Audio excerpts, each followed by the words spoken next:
Hello everybody. Welcome back to the show. This is what's the name of my show again? A New Way to Do It, and I'm your host Reese. See, I told you I was still learning the title.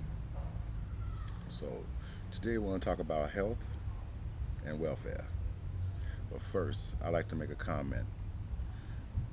So all the looters, people that tore up all the neighborhoods and the stores and all this kind of craziness, how you feel?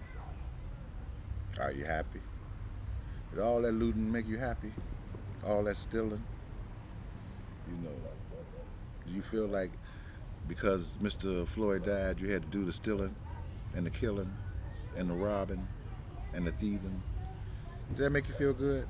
I hope it did, because there's a price you're gonna have to pay for all that. I'm saying all that because it's have a lot to do with what I'm talking about right now with health and welfare. Yes, it has a lot to do with that. You know, because that's part of mental health.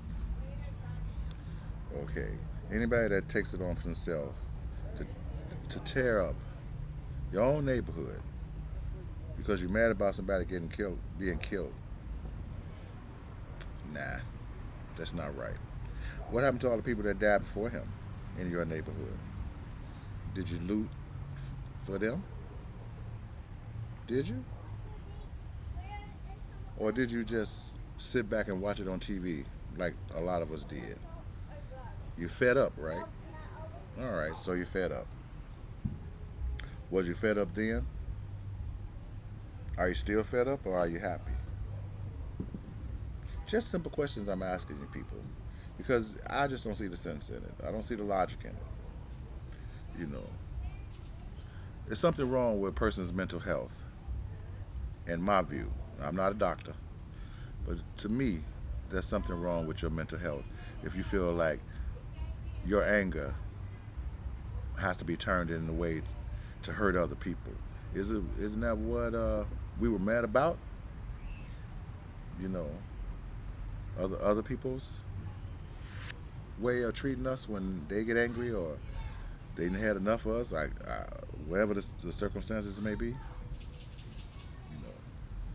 So today we need to talk about your health and your mental health. You have to learn how to meditate. I'm gonna have some episodes coming up where I'm gonna show people how to meditate. And it's not an Asian thing and all this. It's not a corny thing.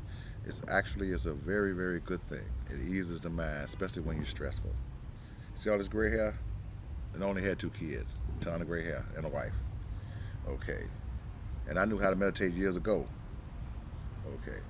But I had recently got back into it the last few years because being stressed out about a lot of things, you need to release that energy or you just take it back in and make it worse for you. Okay.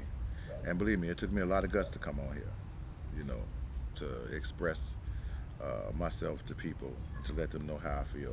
But this is not about me. This is about us as a people. Remember, this show is a new way to do it. So every day, we're going to find a new way to do things and new ways to help ourselves, me, myself included. That's why I'm here. I feel that I've been drawn to here. And like I said before, I'm not a very vocal person, and I don't be on Facebook chatting and all that other kind of stuff, you know. But I feel it's time for me to prove to myself and to others that we could come up out of this and we can do better. We could do a lot better for ourselves and each other. And we don't have to accept just what somebody throw at you, like you're rabid dog in a cage and they're just throwing you pieces of meat to make you survive, or you just survive. I'm talking about us being prosperous and not, well, it depends on your level of prosperity. I have a level and I'm sure everybody else has a level, but it depends on that. So that's why I'm here. And I would love your feedback on what I say. And I know it's going to take time for this channel to grow, but I hope that you will subscribe and tell other people about the channel. so we can get things started, because I want to be able to physically go out and show people what my version of a micro business is, how we can start one, and how we can bring the whole neighborhood up by having those businesses in our neighborhood and not giving our money to other people that don't spend the money in the neighborhood. They just take it out. And we have a lot of those: black, Hispanic, white, and Arab, and Chinese, you know, that they just come have their business here and they don't contribute back into the neighborhood. And the neighborhoods end up looking like the one I'm in, okay? Which is not a terrible neighborhood, but it can be improved upon, just like every other property black neighborhood in the country, okay? But today we're talking about health, mental health, and our welfare. So, do you smoke like me? Are you trying to stop like me? Is there other things you smoke? Other things you do that you probably shouldn't be doing? Or at least do it in moderation, because we all do stuff that we shouldn't do, or we know better to do. Nobody's perfect, and I'm not the first one or the last one to tell you that one. I'm not perfect, you know. But what I am is concerned. I'm concerned about all our health in this country, all people of color. That includes, other people other than black. But my priority is black people. So today is mental health. Do you know that all the stress that our people just went through in the last, say, 3 months is very stressful? Not just for us, but for all people, but particularly for us, because we had to deal with a lot more things, like losing your job. Okay, already hard to get one in the first place, and you're losing it. Okay, some of us have to beg for food, can't pay your bills, you know. So I know that puts a lot of stress on people. Like I say, I'm not a psychiatrist, but I know what I can just tell you from personal experience. And I know it puts a lot of stress because I've been in those situations when times wasn't even as hard as this. I've been in those situations when my wife looked at me and wondering why you not getting up going to work, and you can't find a job because it was hard to find one, you know, and going through hard times, uh, like I did at AMP. Right now, things haven't really changed that much for me. It's just been a long road back, and I'm just taking my life back, and I want you to do the same thing. I want you to take your life back and take your power back, and we're going to learn to do all that together. But stress is the worst thing for black people, because we get high blood pressure and sugar, and we get angrier quicker, and we like a thumb on a trigger. I mean, a finger on the trigger. I'm sorry. We're like a finger on the trigger of a gun. It ain't gonna take much for you to pop off. It does, and it doesn't take much. And then we're living in a society where people don't really care about your health and your welfare. You can't even, doctors, they sometimes even cringe to even look at you if you're darker, if you're too dark. You know, they only want to cringe to look at your body. They think you're not even worth it. So I'm saying to you, my people, and all people, but my people in particularly, you know, that you need to learn how to meditate. And like I said, on upcoming videos, I'm going to have us meditate, and it ain't no weird stuff. It's just and listen. You can meditate in 2 minutes. You don't have to get in the yoga positions and all that kind. You just have to learn how to take your mind away from the reality and create a reality inside another reality inside your mind, or go to the consciousness inside your mind to see reality. That's why it's a better saying, because you can't create a reality. And you can, but it won't be real. But you can see a reality. You can see the real reality. And believe it or not, you may have even some epiphanies about things when you think about it. Because sometimes when I think of things and it's hard for me to get a good grasp on them, I meditate. And when I meditate, I'll be like, oh, how come I didn't think about that before? I should have thought about that. It came to me. It was, you sort of have an epiphany. So meditation is one of the other. And the second one is communication. I know it's people that it's hard to talk to. Even I have people, inside and outside my family that right now it's hard to talk to. It's difficult because, we as people, we're not supposed to hold grudges, but sometimes we hold grudges. And sometimes it's hard to get rid of a grudge. It's hard. Sometimes it's hard to get rid of a scar that's been embedded in you in a long time. So we have to work on that. So we have to communicate, and we're gonna have to communicate with people we don't want to communicate with. You know, it's gonna be hard. It's gonna be hard for me, but I would like for you to take that journey with me, and we all can take this journey together. We can get enlightened. You know, and the next one is our welfare. We need, and I'm always bringing this up. We need to be prosperous in the things that we do. You know, or at least uh, the things that we try, because nobody is successful on everything they do. I fail a lot. But they say the most successful people are the most people that are the people that fail the most. So I'm looking forward to failing to be successful, but not to continue to fail.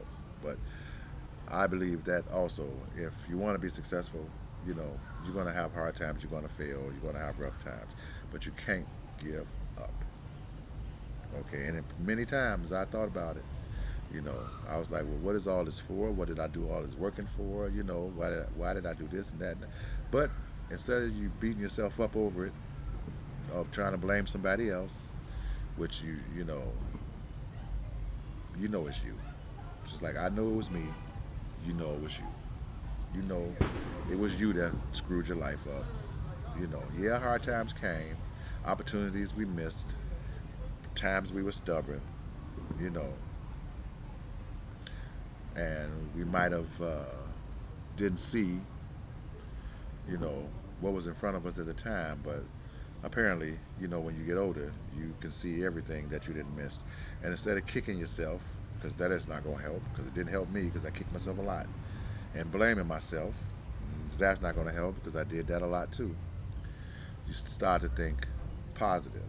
Okay, you got to get the negative people out your life. You got to get the negative thinking out your life. And I know you hear that all the time. You hear it all the time. But I'm a witness to tell you that negativity is a mind killer. Truly, it's a mind killer. It will kill you, and it's a spirit killer too. It would kill your soul and your mind. And all you have is evil thoughts all the time.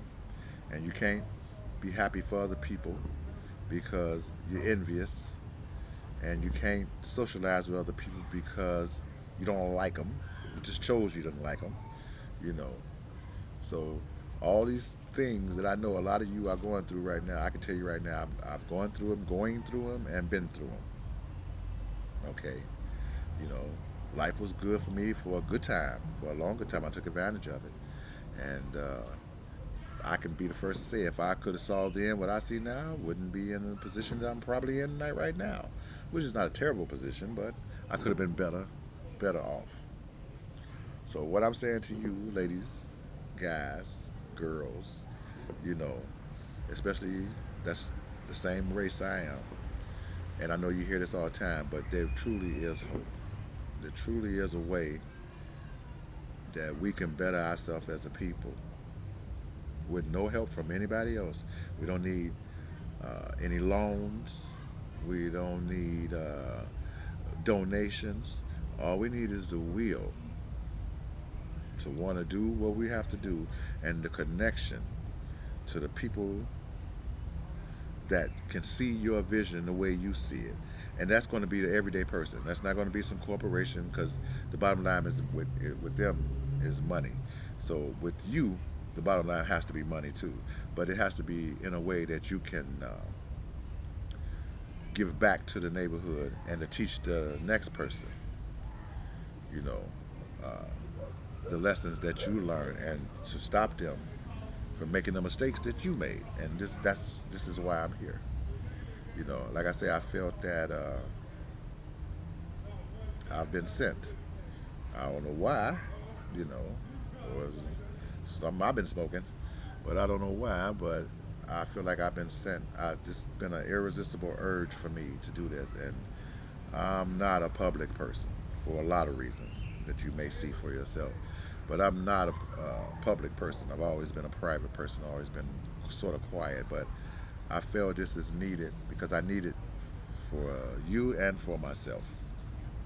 So that's all my preaching for today. And until next time, have a blessed day. Don't forget to subscribe, leave a comment, leave a like, ring the bell for notifications because I'm going to be doing this every day until you hear me. Thank you and good night. Bye bye.